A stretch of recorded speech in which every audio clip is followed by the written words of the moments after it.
Greetings and welcome to the Gasparotto Group Leadership Development Series. My name is Mark Gasparotto, and thank you for watching these videos in preparation for our upcoming workshops.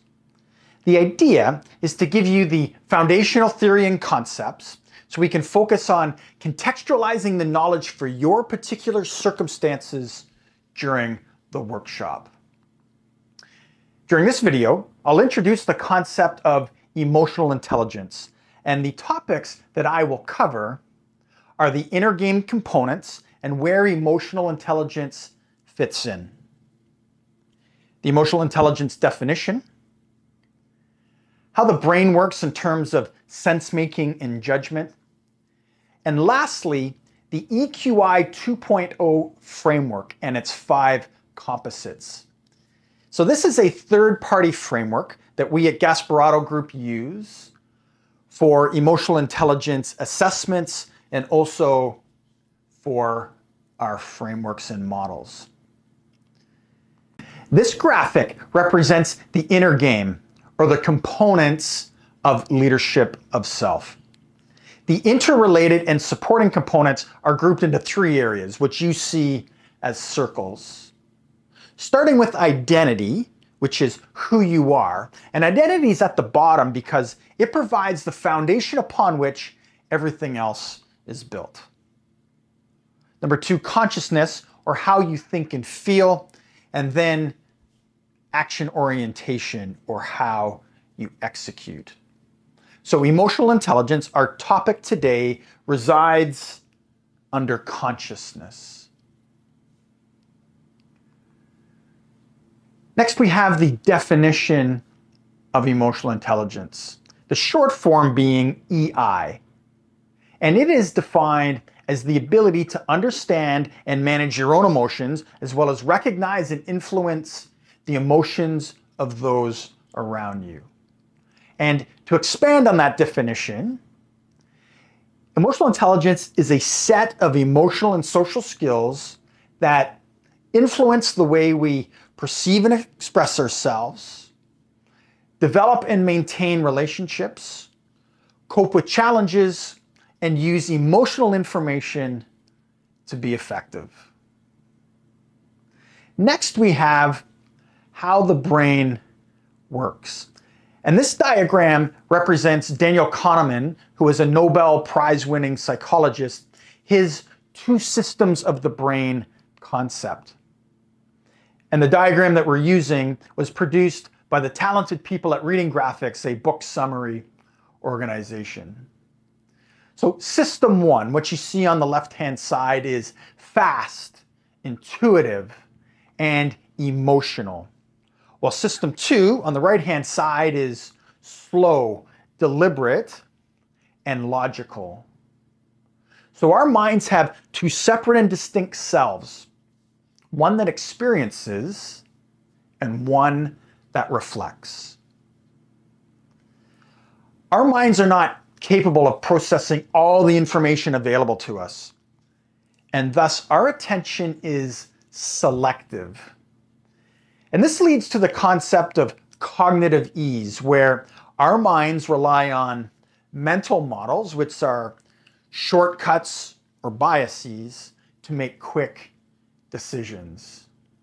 Our minds make connections and associations between ideas, experiences, and emotions. And this leads to the concept of priming, where our behaviors are influenced by previous experiences and associations. So system 1, which is primarily emotionally driven, leads to snap judgments.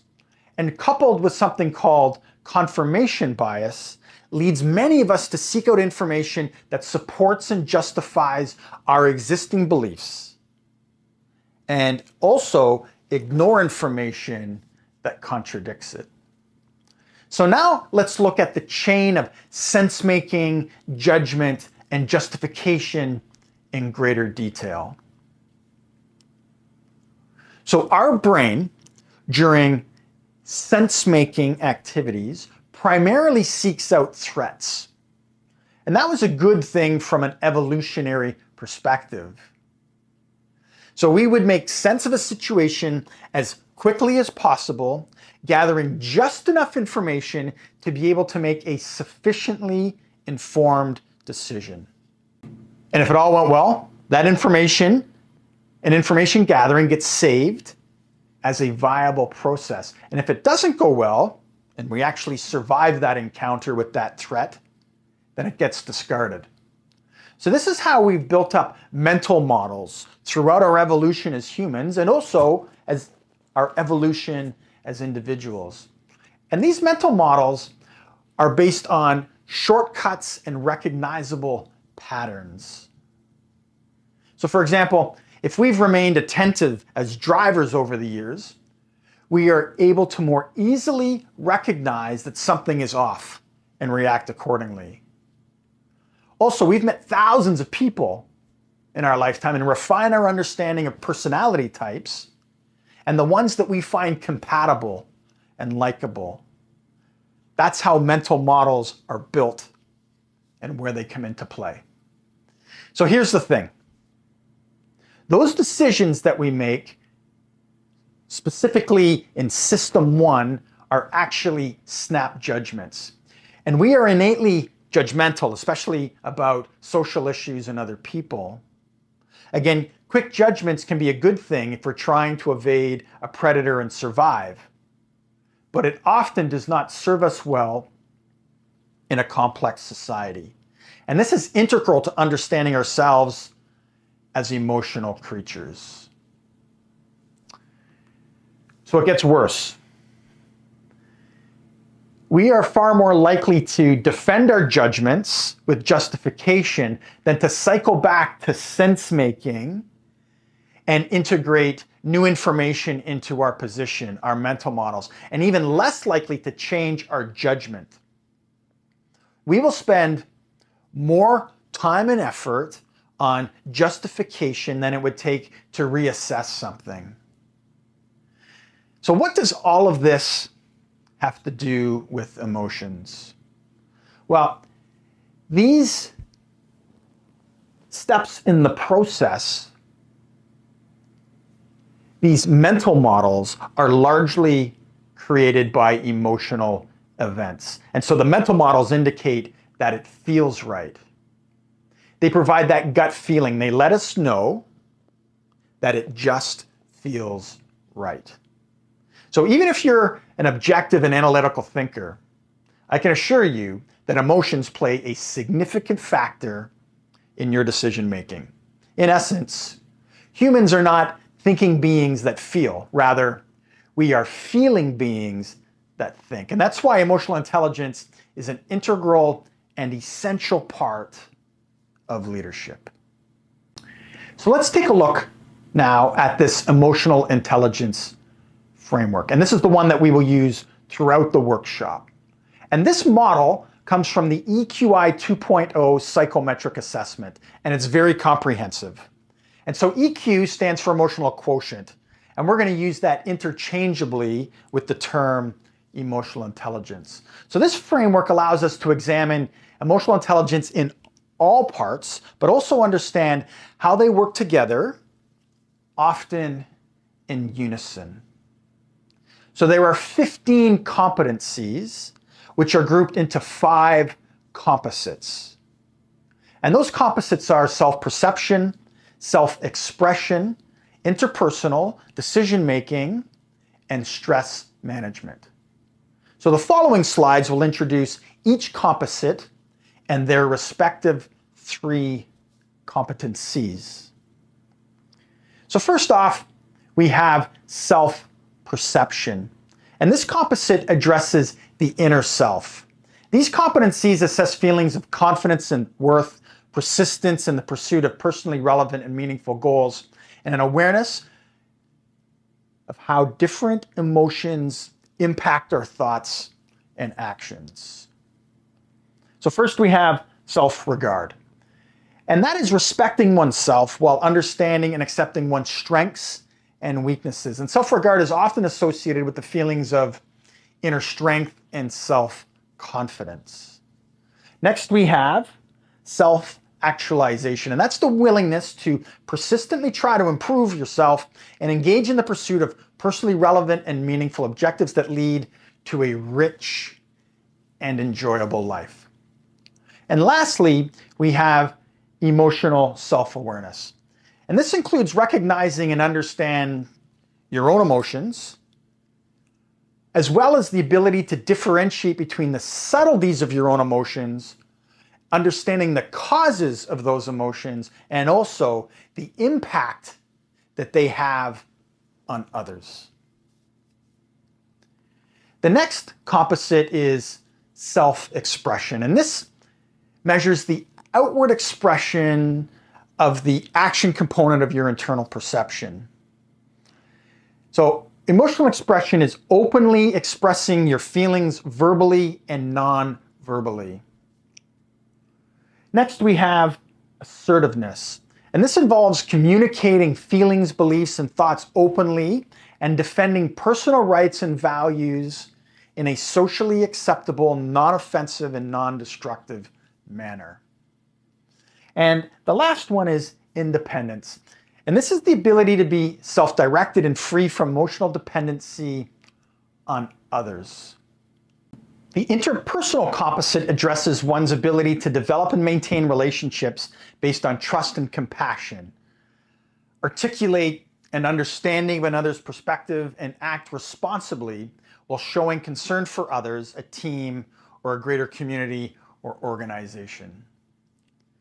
So first we have interpersonal relationships, and that refers to the skill of developing and maintaining mutually satisfying relationships that are characterized by trust and compassion.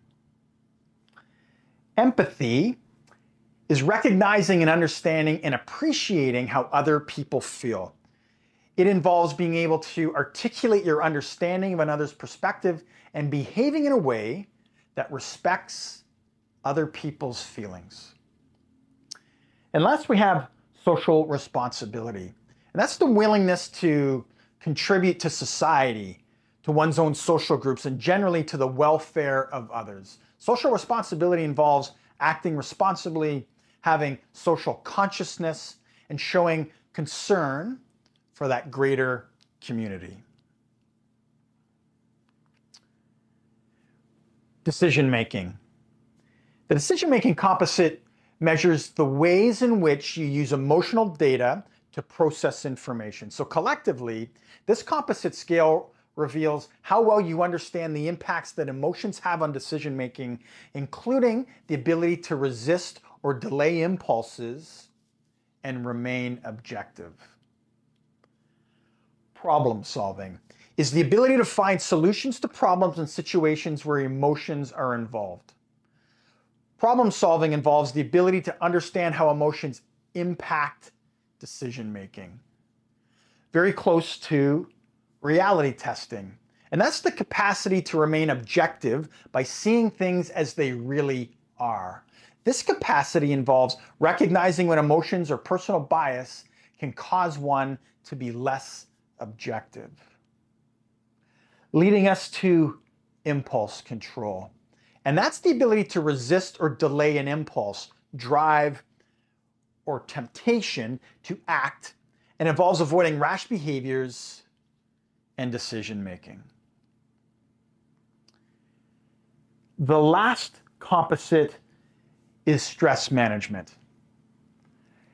And this addresses how well you cope with the emotions associated with change, uncertainty, and unfamiliar or unpredictable circumstances. It includes optimism, which helps you remain hopeful about the future and resilient in the face of obstacles and setbacks. So flexibility is adapting emotions, thoughts, and behaviors to unfamiliar, unpredictable, and dynamic circumstances or ideas. Stress tolerance involves coping with stressful or difficult situations and believing that one can manage or influence situations in a positive manner. We would also call that resilience. And lastly, optimism. That's an indicator of one's positive attitude and outlook on life. It involves remaining hopeful and resilient despite occasional setbacks. So that is the fifth and final composite of the EQI 2.0 framework.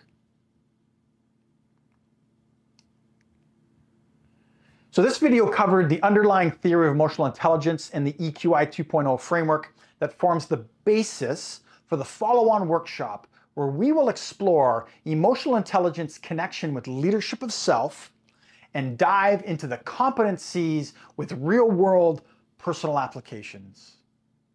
I look forward to meeting and learning with you during the workshop. And until then, please take care.